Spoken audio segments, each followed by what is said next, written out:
नमस्कार, आप देख रहे हैं लाइव सिटीज। मैं हूं आपके साथ सौरभ राज। मेरे साथ सीनियर जर्नलिस्ट ज्ञानेश्वर हैं। बिहार के पूर्व मुख्यमंत्री जीतन राम मांझी इन दिनों लगातार चर्चा में बने हुए हैं। ब्राह्मणों को लेकर को लगातार बयान दे रहे हैं और आज उन्होंने भोज पे ब्राह्मणों को निमंत्रण पे बुलाया है और इस भोज में वही ब्राह्मण शामिल होंगे जो अपने जीवन में एक भी छोटी सी भी चोरी डकैती न की हो, गलत काम न किए हो। ऐसा लग रहा है कि जीतन राम मांझी गलत कामों से परहेज करते हैं।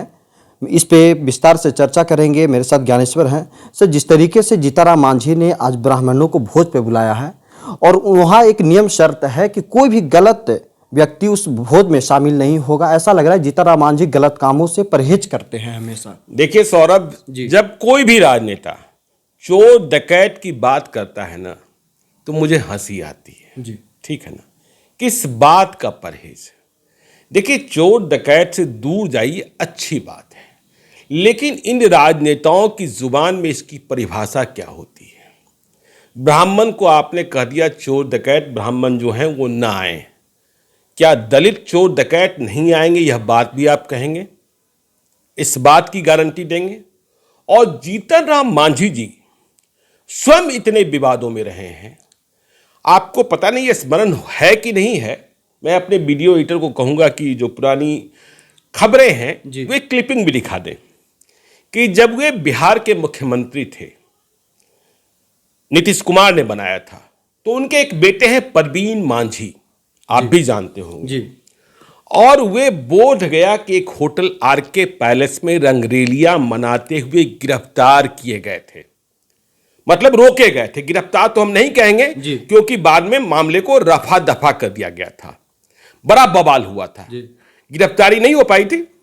और सुशील कुमार मोदी जो एनडीए के नेता हैं, बिहार के एक्स डिप्टी सीएम हैं, सुशील कुमार मोदी आरोप लगा रहे थे कि नीतीश कुमार और जीतन राम मांझी, मतलब एक जीतन राम मांझी को बनाने वाले और एक मुख्यमंत्री मतलब परवीन मांझी को बचाने में लगे हैं। और रंगरेली शब्द का इस्तेमाल, हमारे वीडियो एडिटर आपको दैनिक भास्कर की रिपोर्ट की एक क्लिपिंग दिखा रहे होंगे। तो गिरफ्तार तो उन्हें रोका गया था। अब किसके साथ रंगरेलियां मना रहे थे? तो एक सिपाही के साथ, महिला सिपाही के साथ। तो जीतन राम मांझी ने इसका उदाहरण ये दिया था कि हो सकता है वो उसकी गर्लफ्रेंड हो जी, ठीक है ना। इको पार्क में लोग बैठे रहते हैं, वहां कोई देखने जाता है क्या? अब देखिए इस मामले का रहस्योद्घाटन भी कैसे हुआ था। दूसरी महिला के साथ आप होटल के कमरे में, तो बात यह सामने आई थी, उस दौरान अखबार की खबर में भी आपको दिखाई पड़ेगी कि ये पहले भी आरके पैलेस में 2-3 घंटे के लिए कमरे लेते थे मुख्यमंत्री के बेटे और जाया करते थे।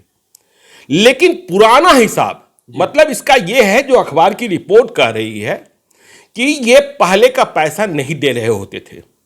मतलब होटल में आए, जो करना था किए, पैसा नहीं दिए, तो उस दिन ये विवाद हो गया था, झंझट हो गया था। इसके बाद हंगामा खड़ा हो गया था।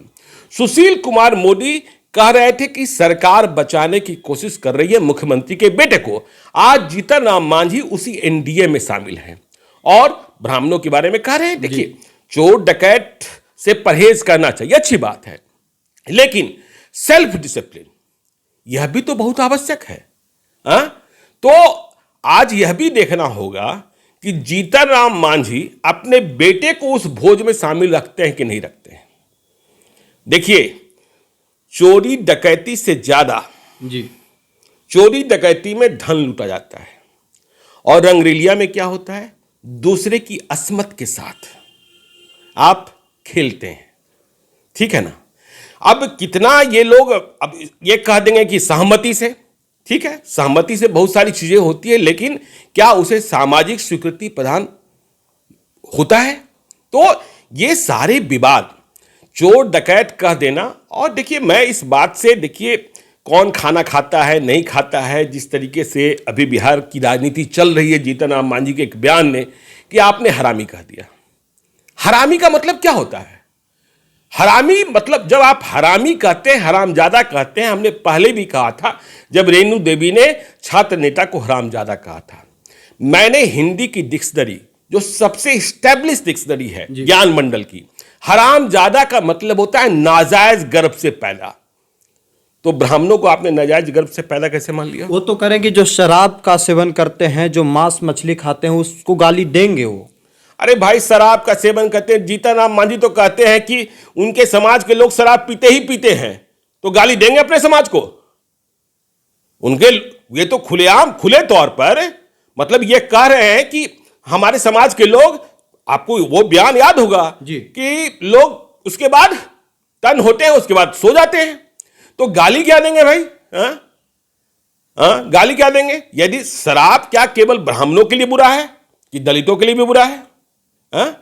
और इसी परवीन मांझी की बात देखिए जी, आपको याद होगा कि विधानसभा या लोकसभा चुनाव के दौरान, आप तो जहानाबाद गया के रहने वाले भी हैं, इसी परवीन मांझी को, जीतन राम मांझी जी के बेटे को जहानाबाद जिले में 4,65,000 रुपए के साथ रोका गया था, जिसमें जब काले धन की जांच हो रही थी चुनाव के दौरान, तब जीतन राम मांझी कह रहे थे कि जदयू एक महादलित नेता को बर्दाश्त नहीं कर रहा है।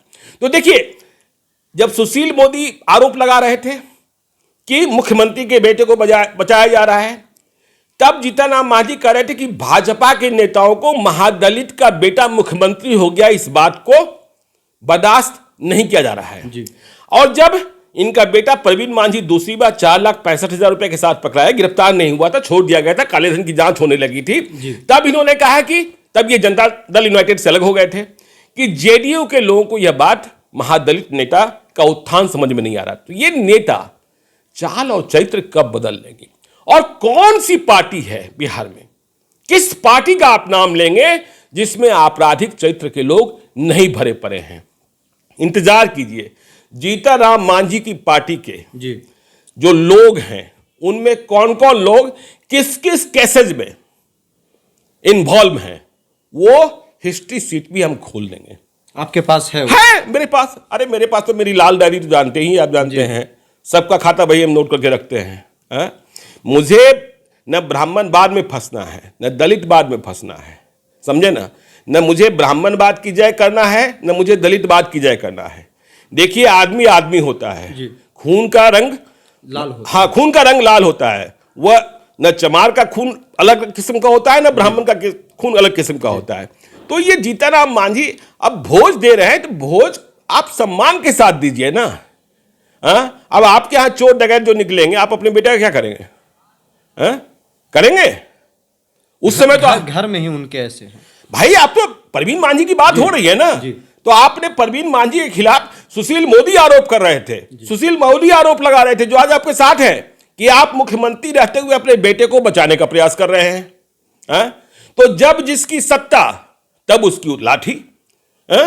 तो ये तो राजनीति का क्रिया चैत्र है सौरभ, और ये सब चीजें चलती रहती है। तो इसलिए आज भोज कर रहे हैं। देखिए, जब आप भोज पर किसी को आमंत्रित करते हैं तो मन से कीजिए। शर्तों के साथ भोज होती है क्या? क्या आपको लग रहा है बेमन से भोज हो रही है? तो आपको क्या लग रहा है, ये भोज हो रहा है कि राजनीति हो रही है? ये भोज नहीं है, ये राजनीति है जी। अब ये कहेंगे फला लोग नहीं आए, ब्राह्मण लोग कहेंगे हम इसलिए नहीं गए।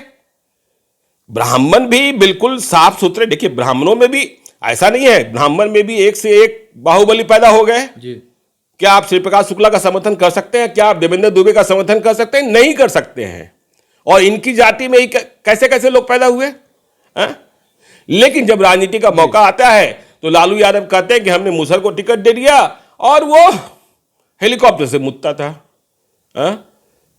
लेकिन उसी जहां कुशेश्वर स्थान में भी हाल फिलहाल में चुनाव हुआ था, वहीं एक हुआ था बाहुबली, उसकी कहानी भी कभी सुनाएंगे। तो ये सब राजनीति, तो जीतन राम मांझी को कहना चाहिए कि भाई हमने अपने बेटे को भी, जो कभी रंगरेलिया मना रहा था, सुशील मोदी के शब्दों में, फिर हम कह रहे हैं सुशील मोदी के शब्दों में, सुशील मोदी ने आरोप किया था उस समय कि बिहार के मुख्यमंत्री अपने बेटे को बचाने की कोशिश कर रहे हैं। डीजीपी का कहना था कि हम जांच कर रहे हैं, लेकिन जांच कभी पूरी हुई नहीं जी।